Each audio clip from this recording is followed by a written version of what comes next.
جب اگر ہمیں یقین ہے اپنے وقت کے امام پہ کہ وہ مجھے دیکھ رہا ہے. خود امام کہتے ہیں کہ ہمیں تمہارے احوال، تمہاری خبریں پہنچتی ہیں، اور اگر ہم تمہارے حالات سے باخبر نہ ہوتے تو دشمن تمہیں نوچ ڈالتے.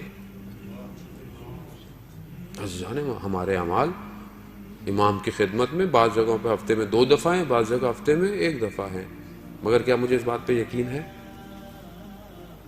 نہیں ہے. اگر یقین ہوتا تو میں یقیناً اپنے ہر عمل پہ غور کرتا. آیت اللہ حسن زادہ عاملی کے جو مریض ہیں، اور آپ کی صلوات ان کو صحت یاب فرمائے. اللہم صلی علی محمد وآل محمد وعجل. وہ چھٹیوں میں، گرمیوں میں شمال جایا کرتے تھے کہ موسم تھوڑا ٹھنڈا ہے، اور وہاں پہ بھی جا کے اپنی تعلیم کا، پڑھائی کا سلسلہ جاری رکھتے تھے. تو وہاں بچے تھے، بچوں نے تھوڑا سا شور مچایا، انہوں نے بچے کو ڈانٹا. یہ واقعہ ان کے داماد نے نقل کیا ہے. ڈانٹا، تھوڑی دیر بعد انہیں عجیب سا احساس ہوا، اٹھے، بس پکڑی اور ایک دوسرے شہر جہاں ان کے استاد رہتے تھے، حسن الہی، علامہ حسن الہی جو علامہ طباطبائی جنہوں نے تفسیر المیزان لکھی ہے، ان کے بھائی تھے، کہ آپ کی صلوات ان کے درجات میں اضافہ فرمائے. اللہم صلی علی محمد وآل محمد وعجل فرمائے. ان کے گئے، دروازہ کھولا، انہوں نے ایسا لگا شاید منتظر تھے، وہ کھولا، بیٹھے. تو اس سے پہلے یہ کچھ کہتے، انہوں نے خود بولنا شروع کر دیا کہ رات کو استاد خواب میں آئے تھے. استاد کون ہے؟ آیت اللہ قاضی جو نجف میں ہے.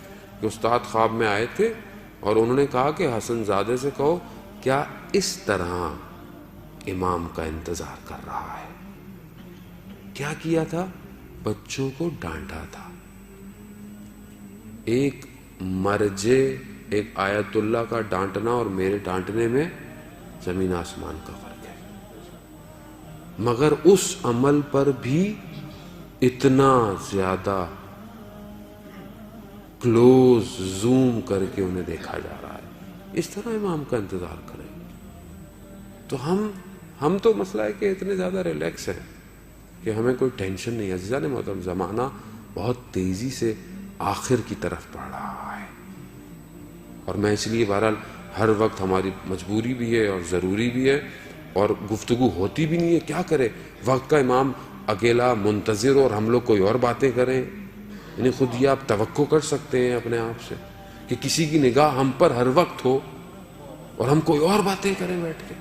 کیسے ہو سکتا ہے یہ؟ یعنی تقاضا نہیں ہے عشق کا. اگر عشق ہے تو پھر ایسے ہی ہے. کوئی لیلا مجنو کا عشق عرفہ استعمال کرتے ہیں. مجنو ایک شہر میں گیا لیلا کا پتہ پوچھنے. کہا لیلا کہاں ہے؟ کہا تم کون؟ کہا مجنو ہو. کہا تمہیں پوچھنے کی ضرورت تو نہیں ہے، تمہیں تو خوشبو آ جانی چاہیے لیلا کہاں ہے. گیا، دروازہ کھٹکھٹایا، اندر سے آواز آئی کون؟ کہا میں. کہا ابھی تک میں ہی ہو. واپس چلا گیا. پھر کئی عرصے بعد واپس آیا، پھر کھٹکھٹایا. کہا کون؟ کہا تم. کہاں اب سمجھ میں آیا ہے. تو وہ بلے شاہ کہتے ہیں میں ناہی تو ہووے، میں ٹراں راواں تو ہووے، میں بولاں حرف تو ہووے. میں نہیں ہوں، تو ہی ہے سب کچھ. عزیزان محترم، جب تک یہ میں ہے اور اس جوانی کے اندر یہ میں آ گئی تو پھر اس کو باہر نکالنا مشکل ہو جائے. اس کو باہر نکالے. اپنے لیے زندہ ہر کوئی رہتا ہے، وقت کے امام کے لیے زندہ رہے تو ہی زندہ ہے.